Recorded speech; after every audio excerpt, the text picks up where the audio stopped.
Olá, tudo bom? Estou de volta, trazendo sempre questões que povoam o nosso universo, a nossa turma, né? Um assunto que eu trago hoje e que eu sei que pode de vez em quando suscitar dúvidas, principalmente no meio crente, no meio evangélico, protestante, é o seguinte: sou crente, posso ler uma Bíblia católica?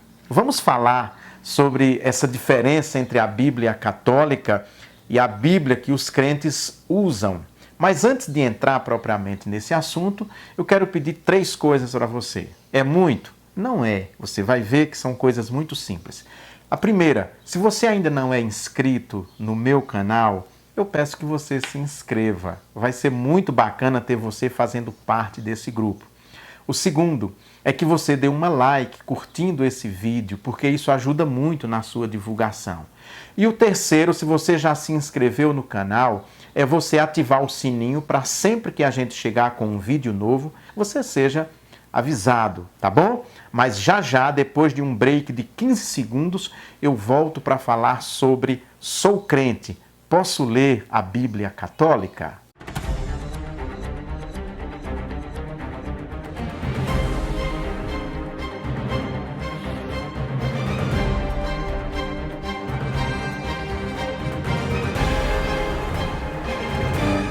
Estamos de volta com o nosso espaço aqui para pensar a fé cristã, pensar a Bíblia, teologia, essas questões que muitas vezes nos deixam em dúvida, a gente fica um pouco inseguro, principalmente os jovens. Eu trabalho com jovens na minha igreja. Então os jovens têm muitas dúvidas e uma delas é essa: se pode ler ou não uma Bíblia católica. O que é que diferencia a Bíblia dos católicos para a Bíblia dos crentes? Então vamos aqui por partes, não é verdade? Vamos começar por partes. Primeira coisa, em relação ao Novo Testamento, não há nenhuma divergência entre a Bíblia usada pelos crentes, pelos protestantes, pelos evangélicos, e a Bíblia dos católicos romanos. É a mesma Bíblia, são 27 livros que compõem o Novo Testamento. Então, não há divergência. A divergência é quanto ao Antigo Testamento. A Bíblia católica, a Bíblia usada pelos católicos, tem uns livros que nós não temos. Por isso que a nossa Bíblia tem 39 livros e a Bíblia católica tem muito mais do que a nossa. Eu vou ler para vocês aqui quais são esses livros. O livro de Esther, nós temos na nossa Bíblia o livro de Esther. Mas na Bíblia dos católicos tem parte do livro de Esther que é escrito em grego e que nós não temos na nossa, na João Ferreira de Almeida, por exemplo. Eu vou explicar por que isso daqui a pouco, tá? Mas o livro de Esther, portanto, tem diferença. Embora ele exista na nossa Bíblia, o que a Bíblia católica tem é maior. Tem alguns textos a mais que a nossa não tem, escritos em grego esses textos. Mas aí tem uns livros que eles têm que nós não temos de jeito nenhum. Judite, por exemplo, não está na nossa Bíblia, está na Bíblia dos católicos. Tobit, ou Tobias, primeiro e segundo Macabeus. Eu vou falar rapidamente sobre esses livros depois. Sabedoria de Salomão, Sirácida, Baruque, também não tem, e Epístola de Jeremias. Esses são livros que não tem na nossa Bíblia, estão lá na Bíblia católica, tá? O livro de Macabeus, por exemplo, é um livro, os dois, né, são livros muito importantes, porque eles tratam do período interbíblico, principalmente. Então, eu já estou quase entrando no assunto se posso ler ou não posso. Vamos deixar de lado, eu não quero adiantar as coisas não. Então, basicamente é isso. Mas por que é que existe essa diferença entre a Bíblia católica e a Bíblia protestante? Vamos por parte de novo. Bom, os católicos romanos, até o século XVI, até o Concílio de Trento, eles não tinham um cânon definido da Bíblia, a igreja toda, né? Não existiam protestantes, então era uma igreja só. Alguns lugares usava apenas o texto do Antigo Testamento hebraico, outra parte o texto grego, uma coisa mais ou menos assim. Então o que acontece? Pelo seguinte, nós temos dois Antigos Testamentos para você entender. Esse aqui esse aqui, que é o Antigo Testamento usado pelos judeus. Esse é um texto crítico do Antigo Testamento, um texto muito bom, com os sinais maçoréticos e tudo. Então, essa é a Bíblia como os judeus usam ainda hoje na sinagoga. 39 livros.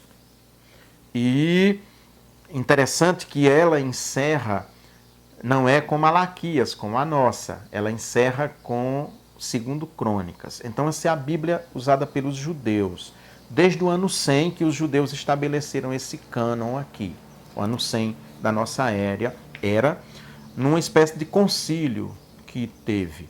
Então seguiu.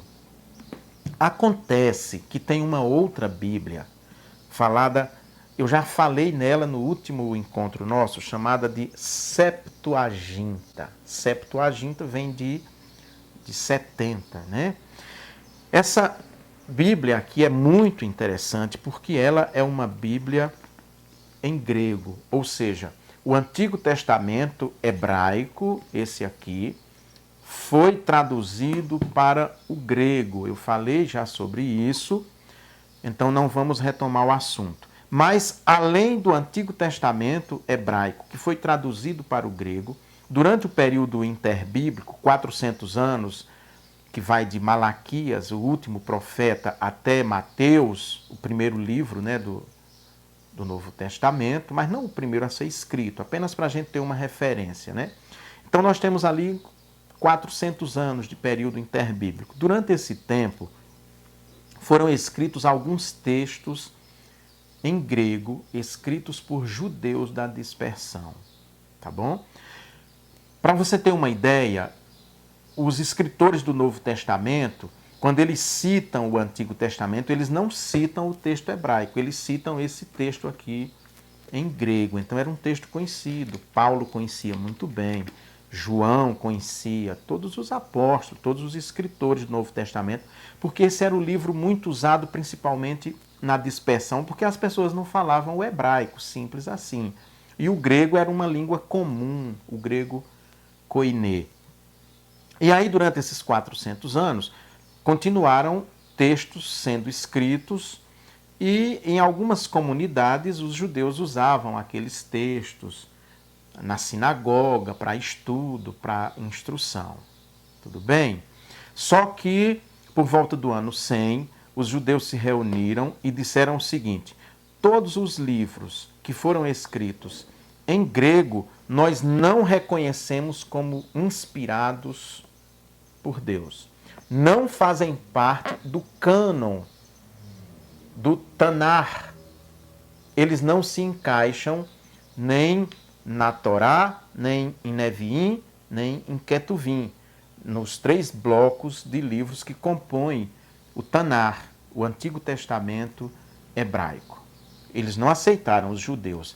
Acontece que muitos cristãos, durante muito tempo, durante 1500 anos, pelo menos, e ainda hoje os católicos romanos, continuaram usando os textos que os judeus consideraram apócrifos do Antigo Testamento, ou seja, os textos escritos em grego, eles continuaram usando na liturgia, na instrução, nas comunidades. Tudo bem? Você entendeu? Então os judeus disseram, não, tudo que foi escrito em grego nós não reconhecemos como sagrado, esses textos não se impuseram, porque a Bíblia é uma coisa assim muito interessante para você entender. Não é que é a igreja ou que os judeus determinaram o que era o cânon, mas o próprio cânon se impôs. Então os judeus viram que o que se impôs como cânon, como palavra de Deus, cânon quer dizer régua, medida. Como palavra de Deus foi apenas aquele texto que estava escrito em hebraico, a língua dos judeus. Tá bom? Mas aí muita gente usava, os judeus da dispersão e depois os cristãos, ficaram usando o texto grego da Septuaginta, ficaram usando. Bom, nós vamos dar um salto aqui de 1500 anos. Quando houve a Reforma Protestante, em 1517, Lutero fez o seguinte: eu quero dar uma olhada no texto hebraico, no texto usado pelos judeus. Então ele foi para essa Bíblia aqui, a Bíblia hebraica, e disse: então nós vamos admitir também esses textos, porque o texto grego ele não se impôs nem à igreja toda. Havia partes da igreja cristã que não usava os livros deuterocanônicos, ou seja, colocados depois no cânon. Lutero então disse: nós somos de acordo, estamos de acordo com os judeus que aqueles textos em grego não foram inspirados por Deus. Para você ter uma ideia, há algumas doutrinas da Igreja Católica que estão baseadas em textos desses livros apócrifos, como, por exemplo, o Purgatório. Ele tem como base alguns versículos de livros apócrifos. Então, Lutero disse: nós só admitimos esse livro aqui. Embora os textos, aqueles livros apócrifos, não fizessem parte de toda a Igreja Romana e não fossem oficiais, quando houve a Contra-Reforma, ou seja, o Concílio de Trento, Roma bateu o martelo e disse: não, esses textos também nós consideramos como canônicos, ponto final, e a nossa Bíblia é essa, e aí a Bíblia dos protestantes, que seja apenas com o texto hebraico.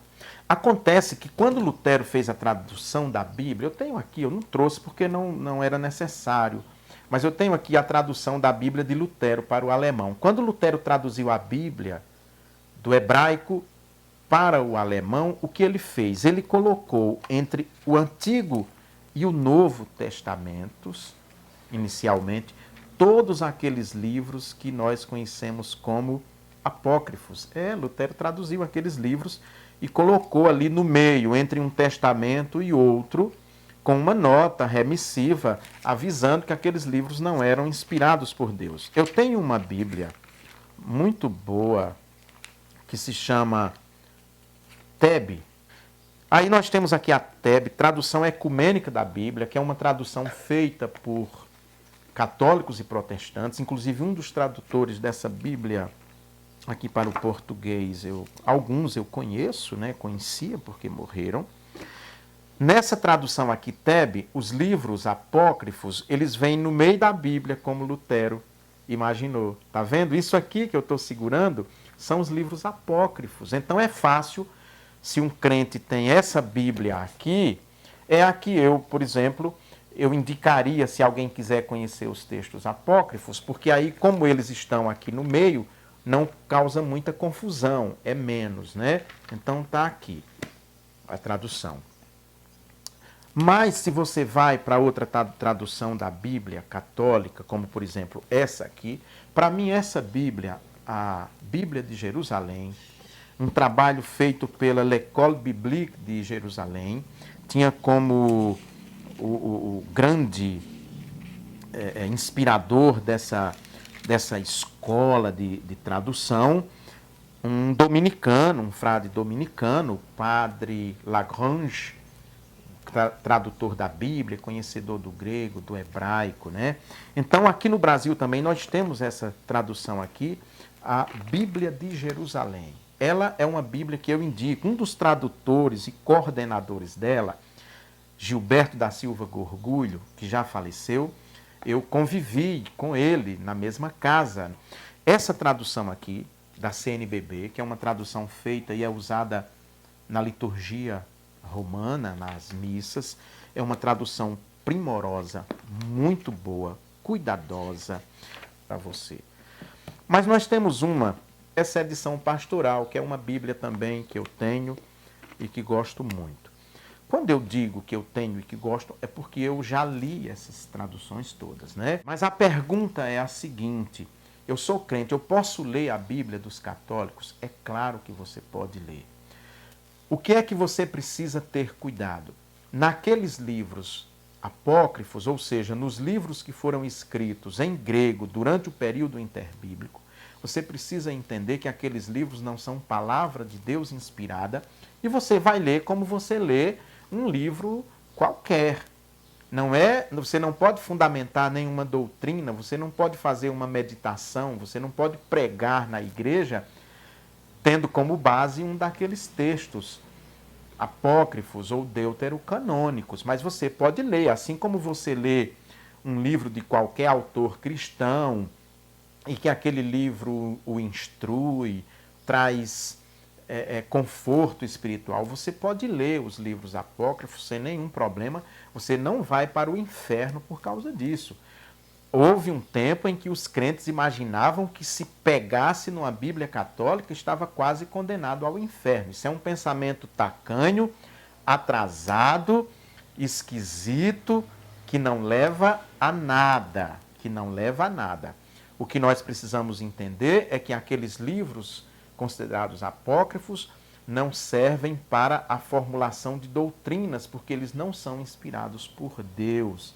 Eu acho que tá bom o nosso bate-papo por hoje, não tá? Eu quero reforçar o pedido para você curtir esse vídeo. Se você não é inscrito no meu canal, para você se inscrever e ativar o sininho, porque toda semana a gente sempre traz um assunto de interesse. Tchau, tchau, até nosso próximo encontro.